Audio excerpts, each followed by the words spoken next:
C প্রোগ্রামিংয়ের এই পর্বে আপনাদের সবাইকে স্বাগতম। আজকে আমরা কথা বলবো এমন একটা বিষয় নিয়ে যা প্রোগ্রামিংয়ের একেবারে মূল ভিত্তি তৈরি করে দেয়, আর সেটা হলো লুপ। যে কোনো ভালো প্রোগ্রাম লেখার জন্য লুপের ধারণাটা পরিষ্কার থাকা কিন্তু মাস্ট।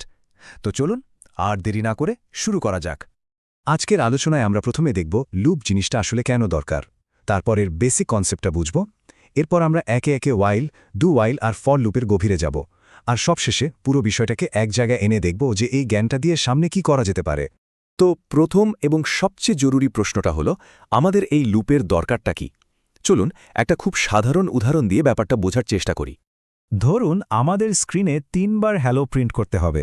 এখন লুপ ছাড়া যদি আমরা কোড লিখি, তাহলে একই প্রিন্টএফ স্টেটমেন্ট আমাদের 3বার লিখতে হবে। এটা শুধু দেখতেই খারাপ লাগছে না, কোডটা অনেক বড় আর অদক্ষ হয়ে যাচ্ছে। ঠিক এখান থেকেই প্রশ্নটা আসে, আচ্ছা, একই কোড বারবার না লিখে একই কাজ অনেকবার করার কি এর থেকে ভালো, সহজ আর স্মার্ট কোনো উপায় আছে? আর এই প্রশ্নের উত্তরটাই হলো লুপ। লুপ হচ্ছে প্রোগ্রামিংয়ের এমন একটা দারুণ কৌশল, যেটা দিয়ে আমরা কোডের একটা অংশকে বারবার চালাতে পারি, যতক্ষণ না একটা নির্দিষ্ট শর্ত পূরণ হয়। মানে কোডকে অটোমেটিক রিপিট করার একটা শক্তিশালী উপায়। লুপকে আমরা মোটামুটি দুটো ভাগে ভাগ করতে পারি। একটা হলো প্রি টেস্ট লুপ, যেখানে লুপের ভেতরের কোড চালানোর আগেই কন্ডিশন বা শর্তটা চেক করা হয়। আর অন্যটা হলো পোস্ট টেস্ট লুপ, যেখানে কোডটা অন্তত একবার চলে তারপর শর্ত চেক করা হয়। এই দুটো কনসেপ্ট কিন্তু খুব খুব গুরুত্বপূর্ণ। চলুন এবার এই প্রিটেস্ট আর পোস্ট টেস্টের ধারণাটাকে আরও ভালোভাবে বোঝার জন্য দুটো জনপ্রিয় লুপ দেখে নিই। একটা হলো ওয়াইল লুপ আর অন্যটা do while loop. While loop হচ্ছে একটা পারফেক্ট প্রিটেস্ট লুপের উদাহরণ, মানে এন্ট্রি কন্ট্রোলড। এটা প্রথমে শর্তটা দেখে, আর যদি শর্তটা সত্যি হয়, শুধুমাত্র তখনই ভেতরের কোডটা এক্সিকিউট করে। এই ফ্লোচার্টটা দেখলেই ব্যাপারটা একদম পরিষ্কার হয়ে যাবে। দেখুন, প্রোগ্রাম প্রথমে কন্ডিশনটা চেক করছে। যদি উত্তর হ্যাঁ হয়, তাহলেই স্টেটমেন্টটা চলছে এবং প্রসেসটা আবার রিপিট হচ্ছে। আর যদি উত্তর না হয়, তাহলে লুপ থেকে সরাসরি বেরিয়ে যাচ্ছে। এর সিনট্যাক্স বা লেখার নিয়মটা খুবই সহজ। ওয়াইল লেখার পর ব্র্যাকেটের মধ্যে কন্ডিশনটা দিতে হয়, আর যতক্ষণ ওই কন্ডিশনটা সত্যি থাকবে, সেকেন্ড ব্র্যাকেটে ভেতরের কোডটা চলতেই থাকবে। এই কোডটা দেখুন, এখানে আমরা বলছি যতক্ষণ আইয়ের মান 3-এর চেয়ে ছোট থাকবে ততক্ষণ হ্যালো প্রিন্ট করো, আর আইয়ের মান 1 করে বাড়াতে থাকো। ফলে আইয়ের মান 0, 1 আর 2-এর জন্য মোট 3বার হ্যালো প্রিন্ট হবে।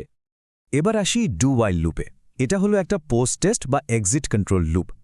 আর এর সবচেয়ে বড় খাসিয়ত হলো, কন্ডিশন সত্যি হোক বা মিথ্যে, এর ভেতরের কোডটা অন্তত একবার চলবেই, কারণ কন্ডিশনটা চেক করা হয় একদম শেষে।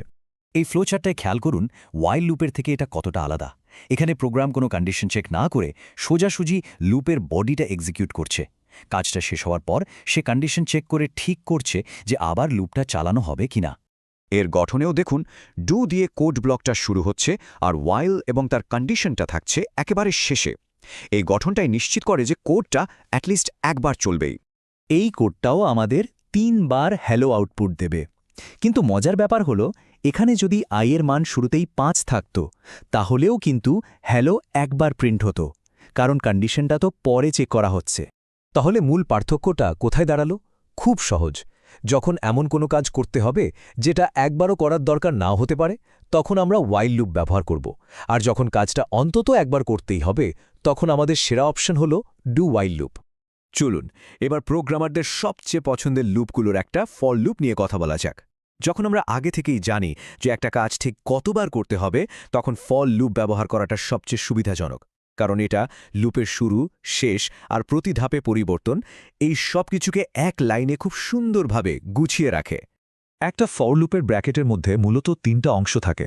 প্রথমটা হলো ইনিশিয়ালাইজার, যেটা লুপের একদম শুরুতে মাত্র একবার কাজ করে।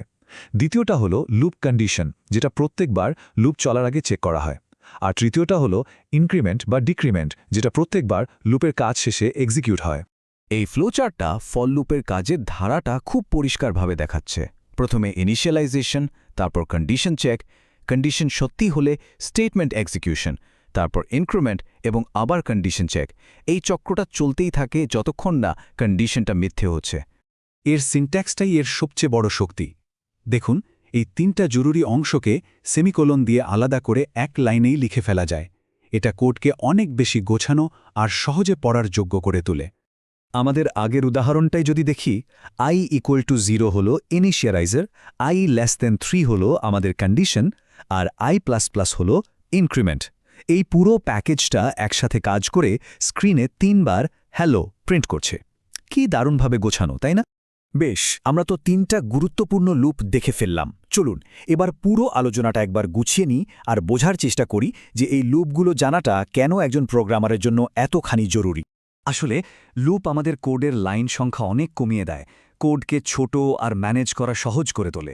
এর ফলে কোডটা পড়তেও সুবিধা হয় এবং প্রোগ্রামের এফিসিয়েন্সিও বাড়ে। এক কথায়, যে কোনো জটিল আর পুনরাবৃত্তিমূলক কাজকে সহজ করে তোলার জন্য লুপের কোনো বিকল্প নেই।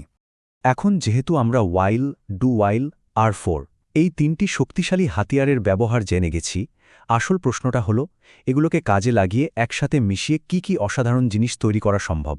সত্যি বলতে এর সম্ভাবনা কিন্তু প্রায় অসীম।